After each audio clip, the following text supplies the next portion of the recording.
Hey Garage Fabbers! I have received some comments along the lines of, Hey man, Candy, your fabrication is incredible. Where did you learn to fabricate like that? How can I learn to fabricate like you? etc. If it sounds like I'm uncomfortable talking about it, it's because I am. Call it modesty, call it imposter syndrome, call it what you want. I just don't think that my work is all that. Or at least I know there are a million other fabricators that can create work far better than I can. But regardless, I figured I would share just a few things that I pay attention to when I'm fabricating that may or may not improve the appearance of your fabrication. So here we go. I need to add some steel plates to the lower control arm tabs on the axle that we just finished to box them in a little bit and make them a little stronger. All that's really needed is to create some plates that span the distance between the tabs and weld them on. But let's take an exercise in pride today and try to make them look just a little bit better. Tip number 1, smooth edges. If you're using a plasma cutter or an oxyacetylene torch, you may be getting cuts with very uneven edges, almost a serrated look. I have seen work where people cut things, weld them on, and call it done. Take an extra few minutes with a belt sander or a flap disc to smooth out those cuts to create a nice even edge. Even if it's a straight edge, it's gonna look a million times better and it'll look like you at least care a little.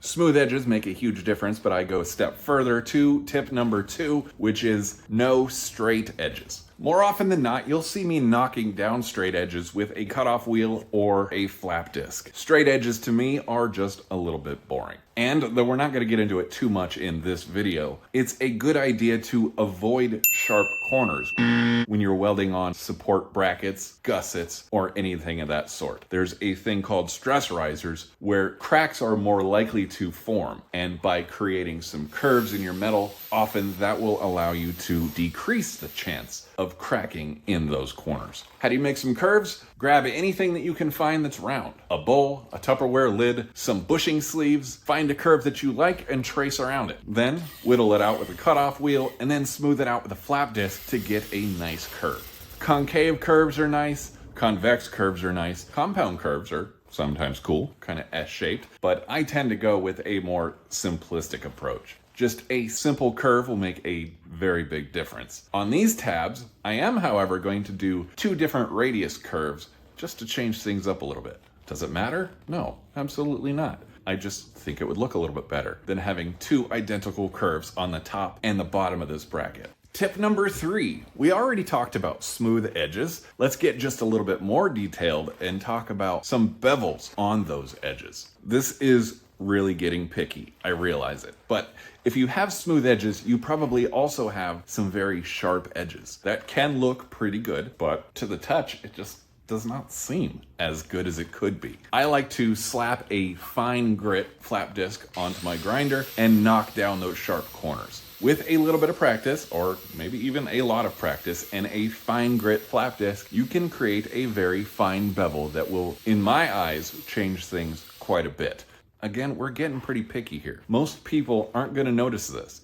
You have to get really close to see that the edges of my work are beveled, but I just really like the way it looks. Step number 4, accents. In this case, we're just going to do holes. Again, I like simplicity. You have probably seen support gussets that are shaped like spider webs or something similar. In my mind, that's just a little bit too much. All that's really necessary is a hole or 2. Keep in mind, almost always when removing material, you're making your component just a little bit weaker. So it's important to know what you're putting holes in. If you look at the gussets on my bag brackets, I didn't bother to make them look more fancy with holes because I would rather them be very strong than look good and break.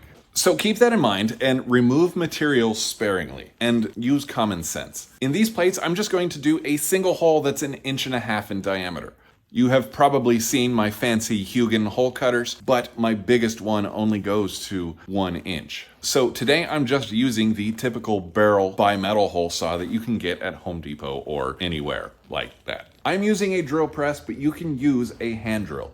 Don't think that you need my tools in order to do the work that I do. Once again, I'm going to bevel those edges. Is it necessary? Again, absolutely not. This one actually takes a little bit more skill, beveling the inside of a small hole with a flap disc. If you've got a steady hand and a Dremel, maybe a drum sander might make this just a little bit easier. If you find it difficult, just leave it alone. The hole is going to be just fine. And the last tip, which is going to be much more frustrating to a lot of people, actually requires quite a bit of practice and skill. And that's the final weld. All I can say is have patience and practice a lot. I created a video on how I create the stack of dimes look that I do when welding, which honestly a lot of people disagree with. But go check out that video. And then I'll add to that, make sure that you can move freely. Being uncomfortable will create a very unattractive weld. And stopping and restarting can also make your weld look just a little less good than it could if you create one constant weld. So practice your run a couple times to make sure you're not going to have to reposition mid-weld.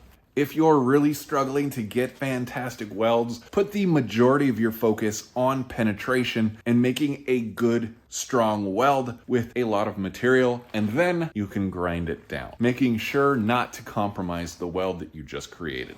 A fabricator I highly respect grinds down all his welds, even though his welds are beautiful. Because he says, no matter how beautiful your welds are, it's still just a weld. Take a little bit of pride and clean it up. Keep that in mind if you're having a hard time making beautiful welds. Don't get yourself down. I'm in the middle of a few very big projects that are going to take a significant amount of time to finish, and then even longer to edit.